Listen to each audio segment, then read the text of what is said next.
Hey, I'm Kai from Flamenco Explained, and in this video we're going to look at the 5 things you need to know to fake flamenco like a pro.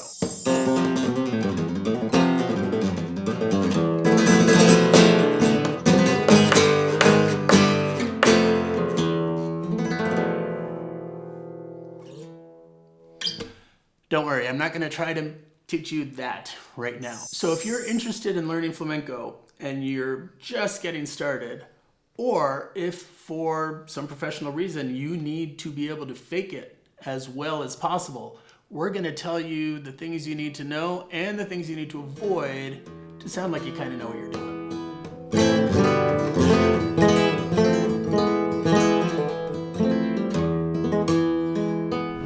The first thing you absolutely have to know about flamenco is that it's played on a guitar that's more or less like this one, a 6-string nylon string guitar. You have no idea how many times people ask me if flamenco is played on a 12-string. It is not. It is played on a 6-string nylon string guitar, very much like a classical. So if you need to sound flamenco, a nylon string 6-string guitar is what you want, right? Ideally, something like this, or a classical guitar. But if you have a crossover guitar that has nylon strings, that'll do. The most important thing to sounding like you're playing flamenco is to have a nylon string 6-string guitar. The second thing you need to know to really sound like you're playing flamenco is this one chord, right?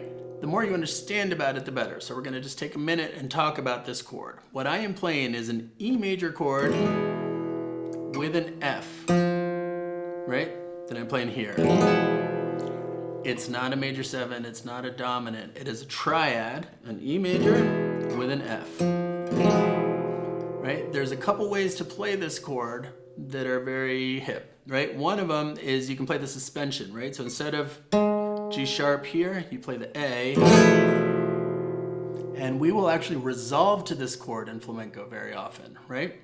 So this is very legit. And the other voicing I'm going to show you that sounds great is basically the biggest power chord you can play on the guitar, which is here. Everything's an E or a B, right? It's just a big power chord.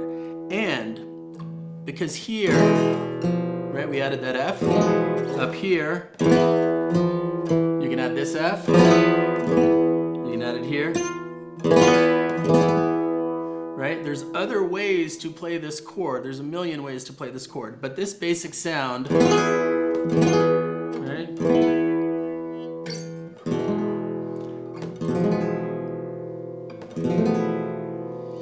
is really the essence of flamenco. In a minute, we will get to why that is such a flamenco sounding chord, but that's the first thing you need to know. You're going to resolve to a triad with the flat 9, in this case the F, right? If we're in the key of E, which for this video we are. The third thing you need to know to sound like you're playing flamenco is the progression. I call it the progression or the cadence. In flamenco, we don't actually talk about it because it's such a part of flamenco. Outside of flamenco, a lot of people refer to this as the Andalusian cadence because it comes from Andalusia, where flamenco comes from. And it's this. Very familiar sound, right? And it immediately sounds Spanish and flamenco. So in this case, we have an A minor. We're going to play the triad here. We're playing a G. Again, we're playing the triad. We'll get away from that a little bit in a minute. We're playing F, right? And our E.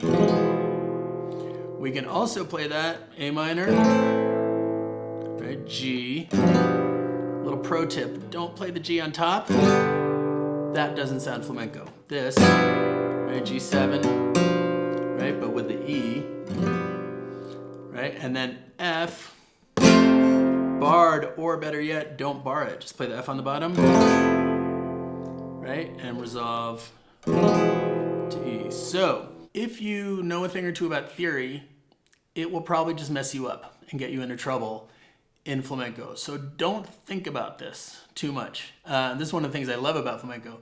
If you try to harmonize a given scale to figure out how flamenco works, you're gonna not sound like you're playing flamenco. Part of what makes flamenco flamenco is that we break a lot of the rules that you learn in school. I really recommend you use what I call guitar brain, which is basically just see what sounds good that you can grab. This is probably how flamenco evolved because it's a very guitar-driven music, right? So what is this chord? Right? A G with a B and an E. Don't worry about it. Don't think about it, right? What do the B and the E do on this chord? Don't think about it, right? But these non-barred chords, the G and the F, work really nicely. Sound very flamenco. It doesn't work as well. There are some voicings with open strings for the A minor that you can use. You know, you can do something like that, but that's not as, it's not as flamenco, right? So if you're gonna do the bar chords, I would go with the triad here, or you could do the minor 7. And then here, you can do triad. You can do a dominant, right? You can do a G7. You can do a G7 with the top 2 strings open, F7. That works, right? And one of the chords to really avoid, even though it makes a lot of sense from theory point of view, is the major 7 here, right? If you harmonize the Phrygian scale, you're gonna wind up with an F major 7, but that's not what we use in flamenco. So, pro tip, avoid that. Stick to these voicings with this progression. You can also add dominants, right? So you can add the dominant of G, the dominant of F, right? And that's a really good start to coming up with a million chord progressions that are actually flamenco chord progressions, right? You've got the E to the F to the E, the E to the F to the G, or start at the A minor, G, right? And play around with the voicings. If you want to throw in the dominants, we've got A minor, D7, which in flamenco we generally play like this, to G, to C7, to F, resolve always back to our E with the flat 9. Number 4 is something you need to know to avoid, and that is pretty much any Latin music. Anything that sounds like salsa. Anything that sounds like mariachi music.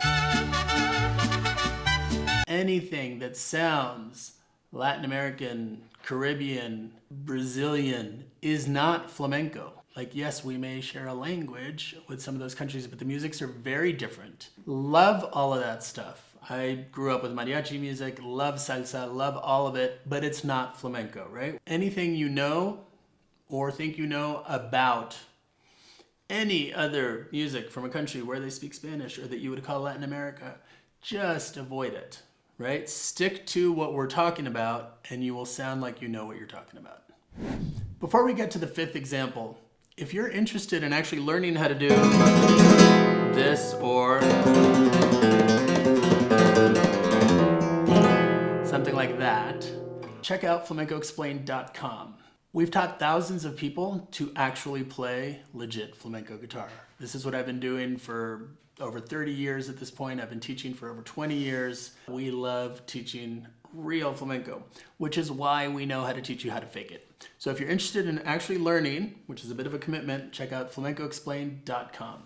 And now the 5th thing you need to know to learn to fake flamenco like a pro is the scale. The basic scale in flamenco is what we call a Phrygian scale, right? And it sounds like this. Right? So we have on the 6th string, open 1st, 3rd fret. On the 4th string, open 2nd fret, 3rd fret. And then on the 4th string, open and 2nd fret, right? That's 1 octave. If we want to go another octave,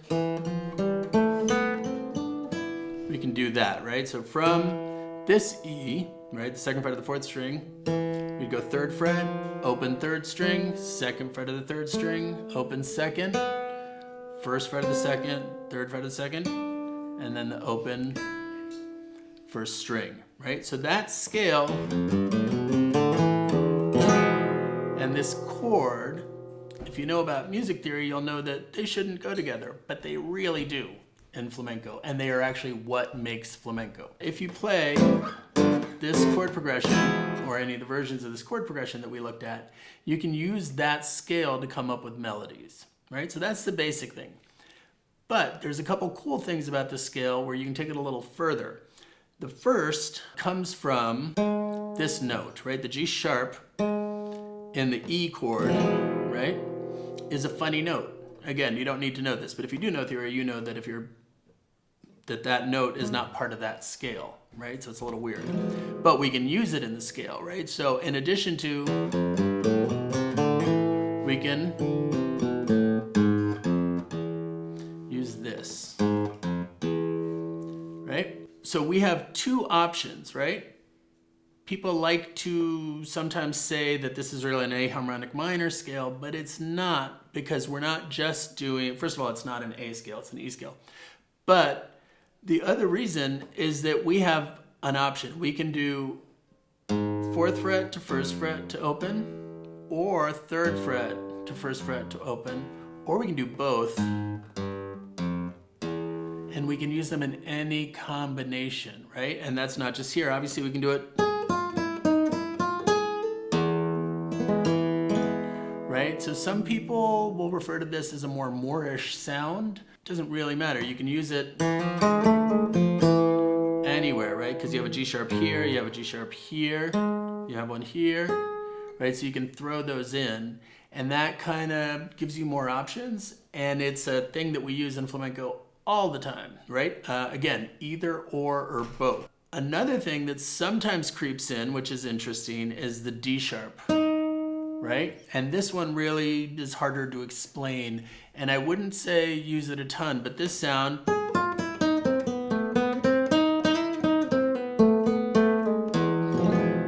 right? Again, a lot of people refer to that as a Moorish flavor, right? Because there's a lot of Moorish, North African influence in flamenco. So you have your basic scale, right? You have this scale, but with the G sharp, right? Or you can use the D sharp as well. I would say use the D sharp very judiciously, because you don't want it to suddenly start to sound like it's from somewhere other than Spain, which it can do if you overuse it. But getting to know this scale and having fun with the options and playing around with how those options sound over the various chords in the progression is a very flamenco thing to do, right? Most people in flamenco are not coming from a place of having learned this at the conservatory and applying theoretical knowledge. We're mostly playing chords and saying, do I want that sound, or, right, which do I like better, or both, right? So you're really going to use your ears. And pro tip, the more flamenco you listen to, the more you're going to know if it sounds right or not. Mess around with scale, have a lot of fun with it, but listen to a lot of flamenco, and then you'll start to hear when to use what parts of that scale. And a little bonus tip for really sounding flamenco is to make liberal use of the capo. In flamenco, we use the capo all the time. It's actually relatively rare to hear a flamenco guitar without a capo. So if you're one of those no capo people, change your thinking about this. Especially when we're working with singers, we will use the capo basically to just change the key that we're in. But it also really changes the sound of the guitar, which is a very cool thing that you can use as an effect, as well as a way to change keys. So I'm up here with the capo on the 7th fret, which sounds like a crazy thing to do, but right, the guitar sounds kind of cool. The singers will tell us, I'm going to sing this, and rather than say I'm going to sing it in G sharp or I'm going to sing it in A, they say, put the capo on the 4th fret, and then you do what you would do without a capo, where they tell you to put the capo, right? And so the singer knows, and that's how you change keys in flamenco. So right now, for example, I have the capo on the 7th fret, right? And the guitar sounds brighter, right? It sounds a little punchier, it's a different sound. So if we take the stuff that we've learned and play it up here, It's gonna be in a different key, which might be useful for playing with other people, but it's also gonna sound a little different. And if I move the capo somewhere else, you know, let's say to the 4th fret, I can use exactly the same fingerings in the left hand, right? Same chords, same shapes, right? I don't have to change anything. I can use all the stuff that we looked at before, right? But I'm in a different key and the guitar sounds a little different, right? It sounds a little more or less punchy, a little brighter or less bright, depending on where the capo is. So you can use it as kind of an effect or an EQ almost, right? So get used to it, and added bonus, the left hand is actually easier to play with a capo, right? So use the capo to find different keys that sound good on your guitar, and it'll also make you sound more legit. So now you have enough information to sound like you really know what you're doing. But if you really want to know what you're doing and actually learn how to play flamenco guitar, check us out at flamencoexplained.com.